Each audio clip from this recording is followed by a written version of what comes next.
Over 2,300 people have now been arrested in pro-Palestinian protests across the university campuses here in the United States. Joe Biden broke his silence on the issue on Thursday and said that people had the right to peacefully protest, but that line was crossed when people entered and occupied buildings and destroyed property. That line not going down well with the protesters we've been speaking to here at George Washington University. I think it's interesting that a country that is helping to facilitate an illegal military occupation of Palestinian land is now calling out protesters for also occupying land at college campuses where they pay tuition. I think the irony is not lost on anyone. Students and community are 100% within their right to say that they don't want their tax money to go to this, they don't want their tuition money to go to this. What do you think the impact of this protest is going to be on November's election? Joe Biden has facilitated the genocide of 40,000 Palestinians in Gaza.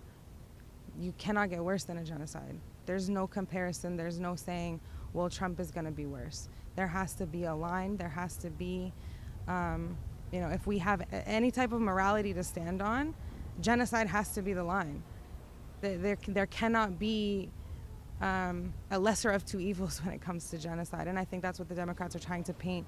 I want to ask you about the accusations of anti-Semitism on university campuses. How do you feel about seeing that kind of rhetoric coming from the administration and from other rights groups as well when you are here protesting for your cause? It's a tactic used by a lot of these Zionist lobbies to conflate anti-Semitism with anti-Zionism. Zionism is a political ideology that believes in upholding an occupation. It's not an anti-Semitic movement. It is a liberation movement. This is a movement against an occupation, against a siege, against an apartheid system. And so it's just a tactic used by these lobbyists to try to derail what actually is the goal. Well, as America's first president, George Washington, watches on, his successor, Joe Biden, faces an uphill battle for re-election this November, with some analysts believing this pro-Palestinian movement could be the thing that costs him the election.